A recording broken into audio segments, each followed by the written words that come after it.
Hello student, मेरा नाम दीपक आर्य। और इससे पहले जो हमने पढ़ाया था हड़प्पा सभ्यता के बारे में, उसकी ये आपकी लास्ट क्लास रहेगी जिसमें प्रमुख नगर के बारे में हमने पहले भी चर्चा की थी और इस क्लास में भी हम चर्चा करने जा रहे हैं। और आज हम पूरी क्लास आपके पतन तक आपका हड़प्पा सभ्यता खत्म हो जाएगा। इसके बाद आपकी जो क्लास रहेगी वो वैदिक काल की क्लास रहेगी, जिसमें हम वैदिक काल सभ्यता को पूरा पढ़ाएंगे। और वैदिक काल आपके पेपरों में बहुत ज़्यादा इम्पोर्टेंट रहता है, तो यहाँ से भी आपके कुछ क्वेश्चन बनते हैं प्रमुख नगर से भी।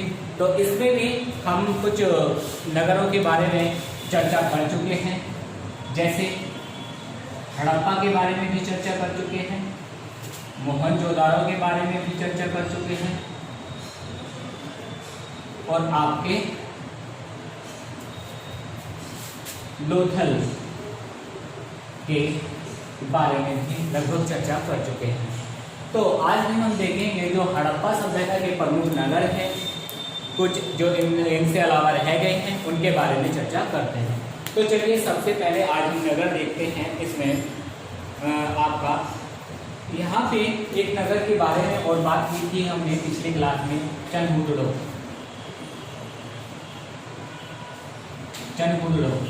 तो ये आपके 1, 2, 3 लगभग 3 नगर के बारे में हम चर्चा कर चुके थे। तो आज इसके अलावा जो नगर बच चुके हैं उसके बारे में चर्चा करते हैं। तो चलिए सबसे पहले आज हेडिंग डालो आप हड़प्पा सभ्यता के बारे में। हड़प्पा सभ्यता के बारे में प्रमुख नगर, और इसमें जो ये प्रमुख नगर हैं सबसे पहले हम पढ़ाने जा रहे हैं इसमें आपको लोथल। तो हेडिंग डालेंगे आप लोथल। लोथल कहाँ पर पड़ता है? लोथल है आपका गुजरात। ये हड़प्पा सभ्यता का देखा जाए तो पश्चिमी भारत में सबसे पहला नगर है। ठीक है, इसके बारे में भी चर्चा करते हैं। जैसे यहाँ पर इसे कहते हैं हम लघु सभ्यता। लघु सभ्यता अर्थात हड़प्पा सभ्यता का जो नगर है, इसे हमने जो संज्ञा दी है वो दी है आपकी लघु सभ्यता के रूप में, या फिर इसे कहते हैं मोहनजोदड़ो लघु सभ्यता। ठीक है, तो यहाँ पर लघु सभ्यता और मोहनजोदड़ो लघु सभ्यता की भी संज्ञा लोथल को दी जाती है। और इसी के साथ साथ अगर इसकी चर्चा करें, यह कौन सी नदी पर स्थित है? आपने देखा होगा इस लघु सभ्यता को हम जानते हैं, ये भोगवा नदी पर स्थित है। भोगवा नदी पर स्थित है। इसके बारे में हम पूर्ण चर्चा कर चुके हैं पिछले क्लास में। तो इसके बाद हम नेक्स्ट जो नगर लेते हैं उसकी चर्चा करते हैं। तो नेक्स्ट आपका नगर है कालीबंगा। नेक्स्ट है आपका कालीबंगा। कालीबंगा,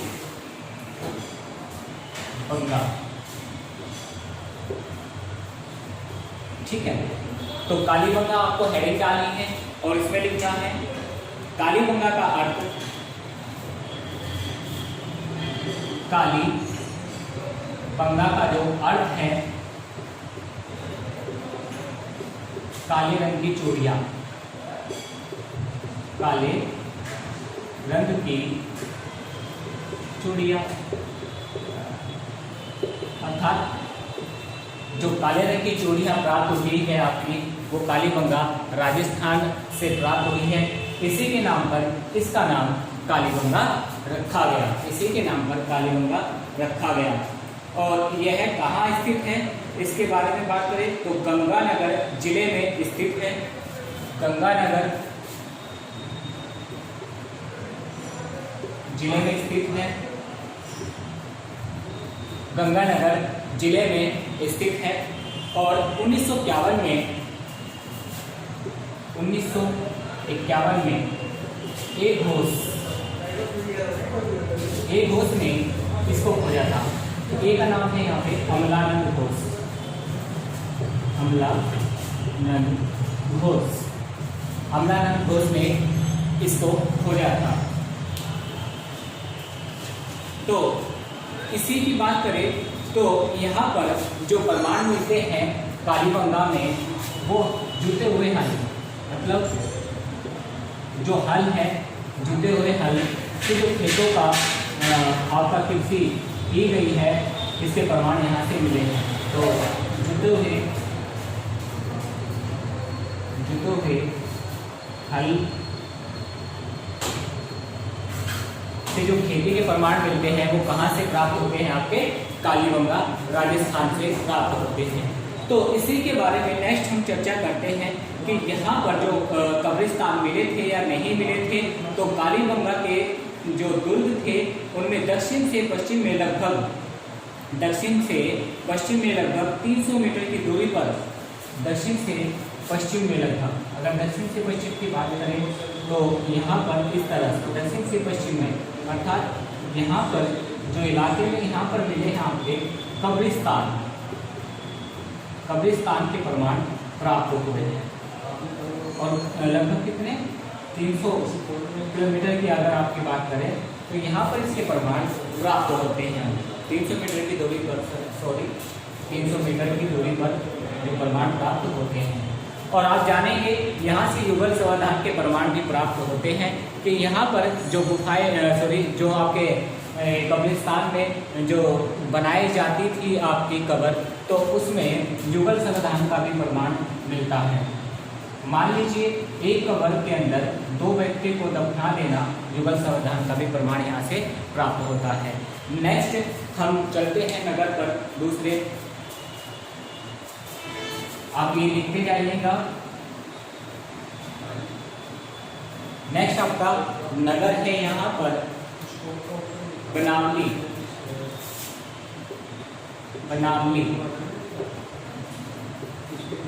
बनावली आपका कहाँ पड़ता है? हरियाणा। बनावली हरियाणा में स्थित है। तो इसकी खोज की बात करें तो हरियाणा के ये हिसार में स्थित है, सरस्वती नदी के किनारे पर स्थित है।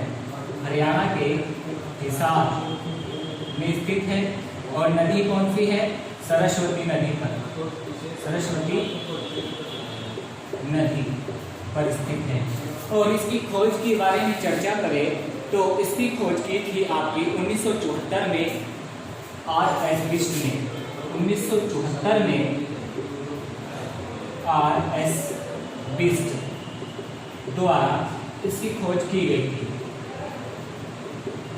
इसकी खोज 1974 में R.S. बिष्ट द्वारा की गई थी। तो यहाँ पर जो बनावली है हरियाणा में हिसार जिले में सरस्वती नदी पर स्थित है और 1974 में इसकी जो खोज की गई थी R.S. बिष्ट द्वारा इसकी खोज की गई थी। यहाँ से जो प्रमाण मिलते हैं मिट्टी का बना हल और बढ़िया किस्म के जौ प्राप्त होता है। यहाँ पर अगर प्रमाण के बारे में बात करें तो मिट्टी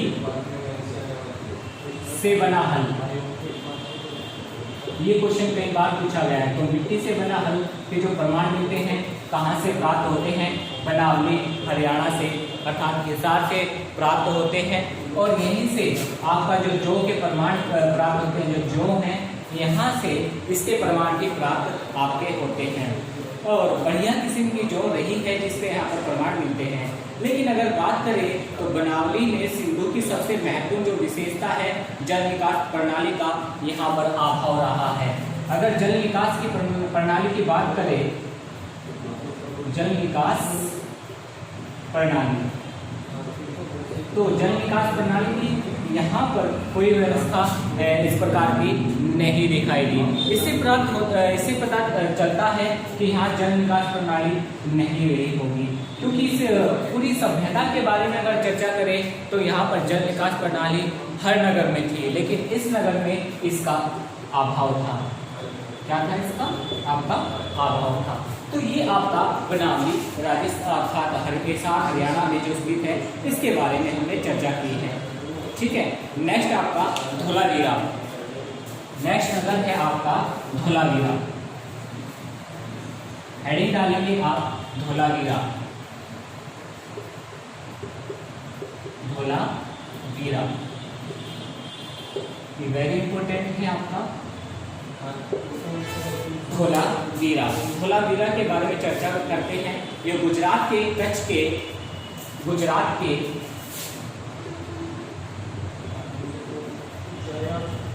के आप देखेंगे कच्छ के रण के बारे में चर्चा करेंगे अपने ज्योग्राफी वाले उसमें। तो कच्छ के भचाऊ तालुका में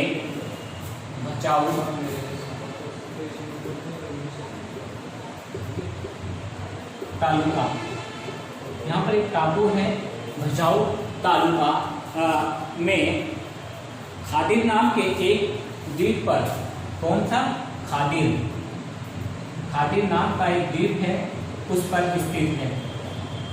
खादिर नाम का द्वीप है, उस पर आपका धोलावीरा गुजरात में स्थित है। ठीक है।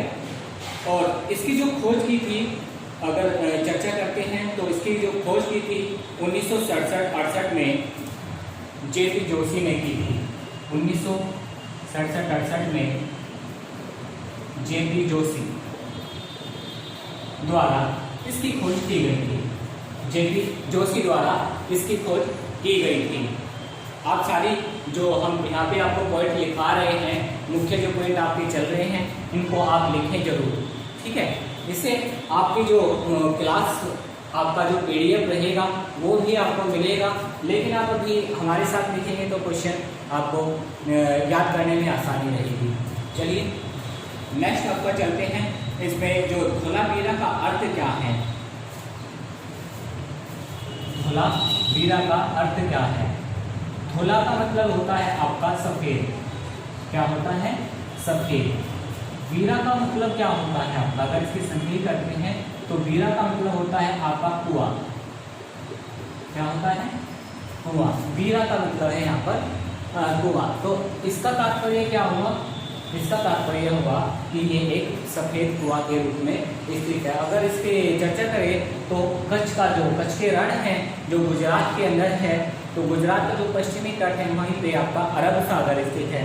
तो इसे कहा गया है सफेद कुआं अर्थात धोलावीरा। ठीक है, सफेद कुआं अर्थात धोलावीरा।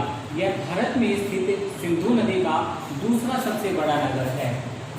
यह है, आप लिखेंगे हमारे साथ, यह भारत में स्थित सिंधु सभ्यता का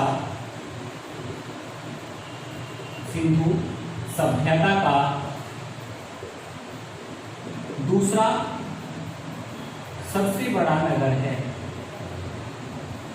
सबसे बड़ा नगर है।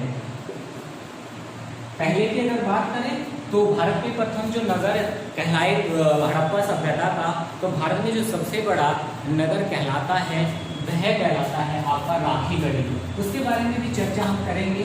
राखीगढ़ी यहाँ पर हम लिख देते हैं राखीगढ़ी। तो राखीगढ़ी कहाँ पर स्थित है, ये हरियाणा में स्थित है। और ये सिंधु घाटी सभ्यता का भारत में, सिंधु घाटी सभ्यता का भारत में फर्स्ट अर्थात प्रथम नगर, प्रथम बड़ा नगर कहलाता है। ठीक है, तो खोजकर्ताओं ने इसे सबसे बड़ा नगर बताया है, इसके उत्खनन से है प्राप्त होता है। ठीक है, इसके बारे में चर्चा है। और इसी के बारे में अगर देखें तो यहाँ पर घोड़े के अवशेष और पशु की छोटी कांस्य आकृति का प्रमाण मिला है। घोड़े के अवशेष, घोड़े के अवशेष धोलावीरा से आपके मिले हैं, इसके बारे में भी। और यहाँ पर कहते हैं कि स्टेडियम वगैरह जैसे खेलने के लिए जो क्रीड़ा स्थल है और उसके खेलने के लिए यहाँ से स्टेडियम भी प्राप्त हुए हैं।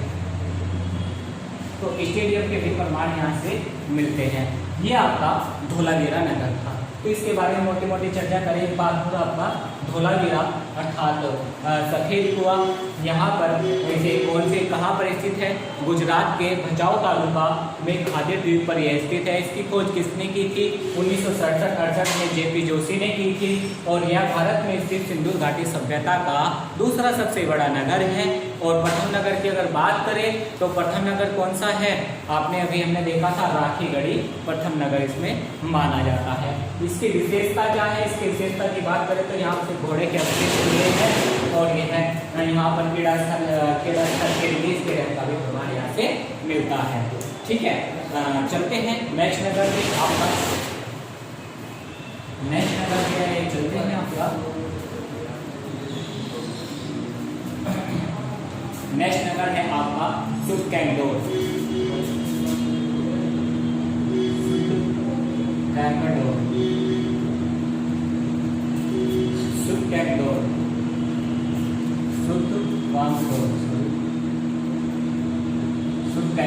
तो सुक्केंगडोर के बारे में चर्चा करते हैं कि सुक्केंगडोर कहाँ पर स्थित है। तो सुक्केंगडोर की बात करें तो यह बलूचिस्तान के दाश्त नदी के तट पर है। बलूचिस्तान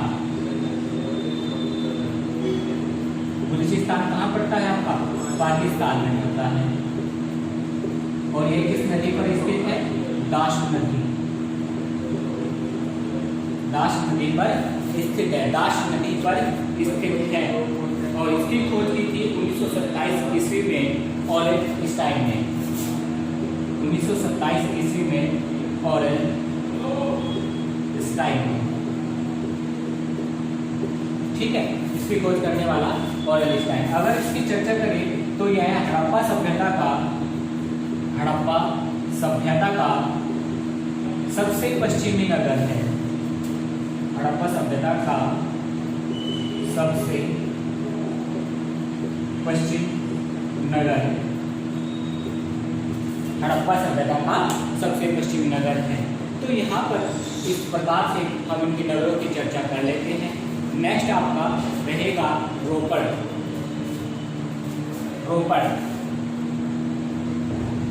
रोपड़ की चर्चा करते हैं यहाँ पर। तो रोपड़ कहाँ पर है? इसकी चर्चा करें तो यह हरियाणा में स्थित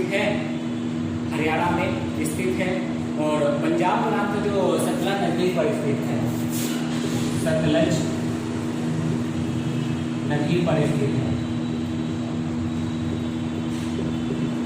ठीक है, सतलज नदी पर स्थित है। और इसकी खोज 1953 से 56 में यशदत्त शर्मा ने की थी। खोज करता जो थे यशदत्त शर्मा।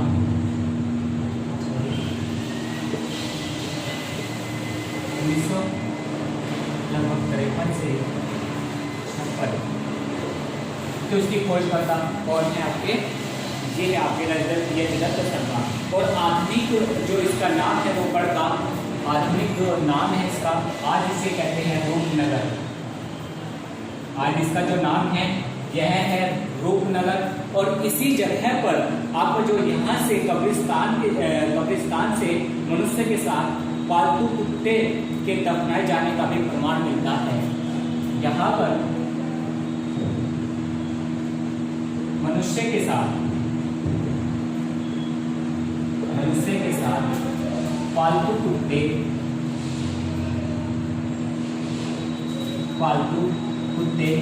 के दफनाए जाने के प्रमाण मिलते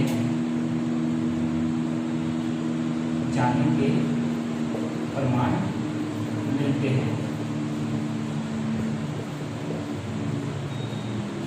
तो ये क्वेश्चन बार बार पूछा जाता है कि मनुष्य के साथ पालतू कुत्ते कहाँ पर दफनाए गए थे, इसके प्रमाण कहाँ से मिलते हैं? तो इसके प्रमाण कहाँ से मिलते हैं? आपके रोपड़ से मिलते हैं।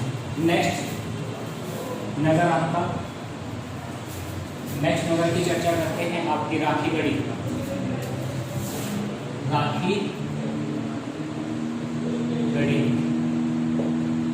इंपॉर्टेंट है राखीगढ़ी। तो राखीगढ़ी लिखेंगे। राखीगढ़ी हरियाणा के जींद जिले में स्थित है। हरियाणा के हरियाणा के जींद जिले में स्थित है।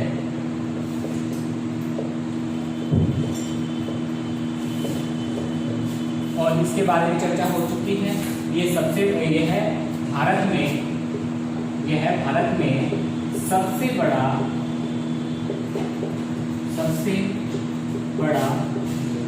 सिंधु सभ्यता का नगर है। सिंधु सभ्यता का नगर है। इसके बारे में हम आपको बता चुके हैं। तो चलिए कौन सी नदी पर है ये है? जींद की जो नदी है यहाँ पर घग्गर नदी। कौन सी नदी है? घग्गर नदी। घग्गर नदी, ठीक है, घग्गर नदी पर स्थित है। इसकी खोज किसने की थी? इसकी खोज की थी आपके सूरज खान ने 1968 में। सूरज खान ने 1968 में इसकी खोज की गई थी, राखी गई थी। ठीक है, चलिए नेक्स्ट आपका आता है यहाँ पर आलमगीर पुल। आलमगीर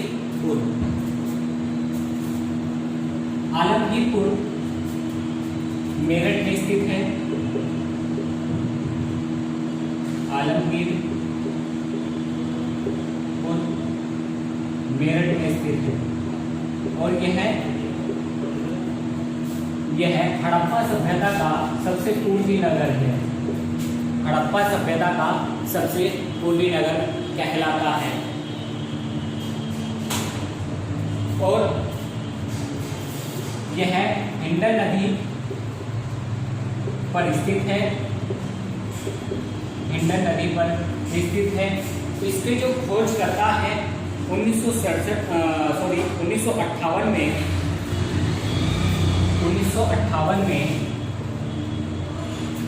भारत सेवक समाज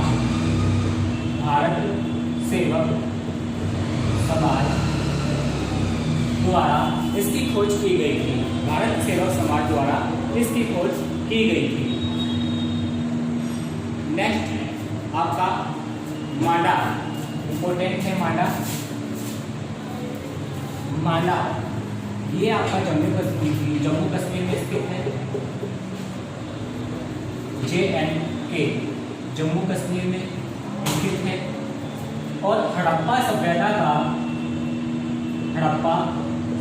का सबसे उत्तरी नगर कहलाता है। हड़प्पा सभ्यता का सबसे उत्तरी नगर कहलाता है। और यह चिनाब नदी के दाएं तट पर स्थित है। चिनाब नदी के दाएं तट पर स्थित है। तो ये आपके लगभग प्रमुख नगर हमने आपको बता दिए हैं। ये इसमें जो भी हमने नगर बताए हैं इससे क्वेश्चन जरूर पूछे जाते हैं, तो उसके बारे में आपको हमने चर्चा दे दी है। नेक्स्ट आपका जो हेडिंग रहेगा कि सिंधु अगर घाटी की अगर इसके सामाजिक संगठन की बात करें, सिंधु घाटी सभ्यता की संस्कृति की बात करें, तो सबसे पहले हेडिंग आपको डालना है यहाँ पे सिंधु घाटी सभ्यता या हड़प्पा सभ्यता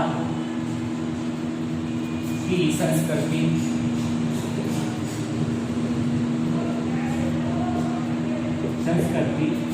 एवं विशेषताएं।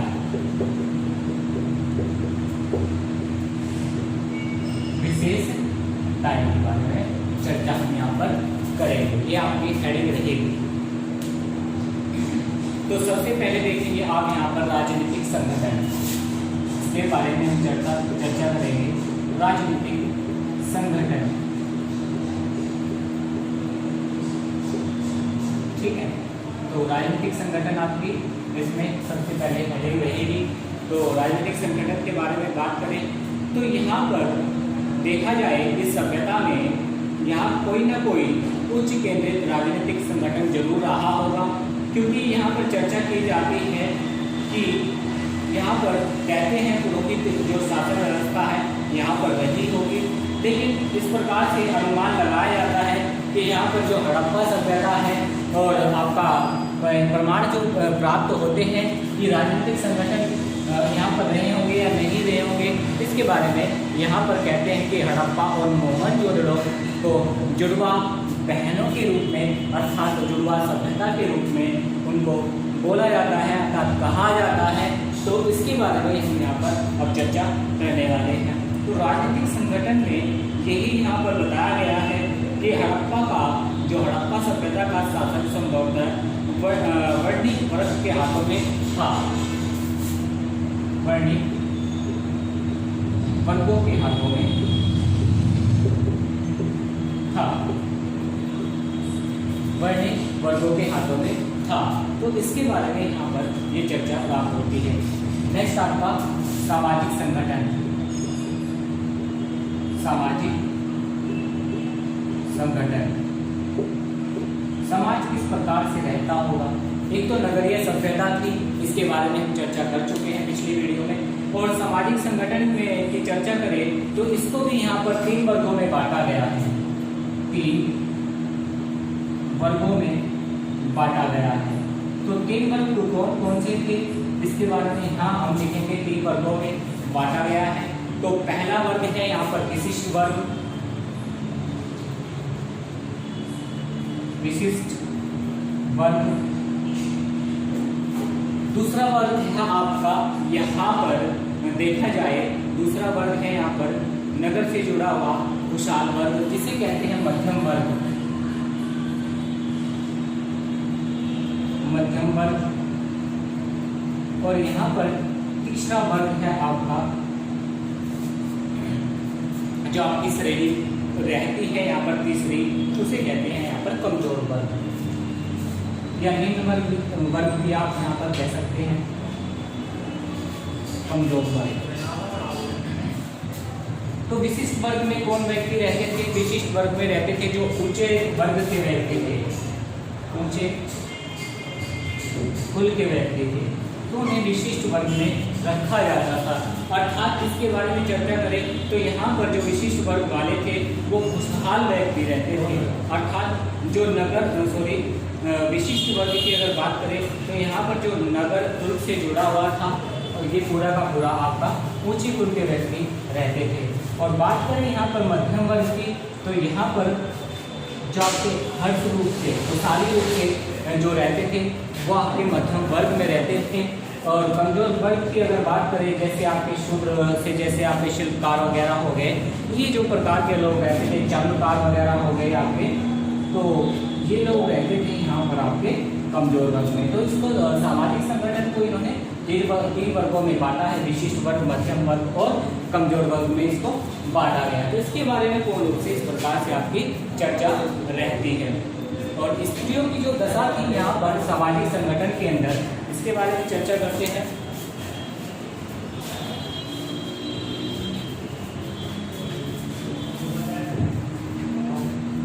जो आपकी स्त्रियों की जो चर्चा थी, थोड़े इसके बारे में चर्चा कर लेते हैं। उसके बाद आपकी जो आर्थिक जीवन थी और इसके पतन के बारे में बात रहेगी, वो नेक्स्ट वीडियो में आपकी रहेगी। ठीक है, स्त्रियों की यहाँ चर्चा करें तो यहाँ पर जो पूरा का पूरा समाज था, ये आपका पितृसत्तात्मक नहीं मातृसत्तात्मक समाज रहा था। ठीक है, ये आपका मातृसत्तात्मक समाज रहा था। और सिंधु समाज में मातृ प्रधान देश जैसे लोथल से भी 3 युगल प्राप्त होते हैं और कालीबंगा से भी 3 युगल समाधान प्राप्त होते हैं। और स्त्रियों की चर्चा के बारे में हम बताएं, यहाँ पर जो स्त्रियाँ रहती थी सिंदूर लगाती थी, अर्थात मांग में सिंदूर लगाती थी, जिससे अपने जो स्वाद होता था उनको लंबी आयु के रूप में इसको ये लगाती थी। तो हड़प्पा सभ्यता में सिंदूर का जो उल्लेख हुआ है, इसमें भी इसकी चर्चा रही है। और नेक्स्ट वीडियो में आपकी जो आर्थिक दशा रहेगी उसकी चर्चा की जाएगी। और इसके बाद जो हड़प्पा सभ्यता के पतन के बारे में चर्चा होगी, तो नेक्स्ट वीडियो में ये रहेगी। असलियत में जो हड़प्पा सभ्यता है, यहाँ से बहुत सारे क्वेश्चन पूछे जाते हैं, इसलिए यहाँ पर 4 से 5 वीडियो बनना तय रहता है। तो आपकी इस वीडियो के बाद लगभग लास्ट में ये सभ्यता खत्म हो जाएगी। ठीक है दोस्तों, तो चलिए आज के लिए इतना ही, और इसके बाद आपकी जो वीडियो रहेगी उसमें हम आगे आने वाली हड़प्पा सभ्यता की चर्चा हम करेंगे। चलिए चलते हैं।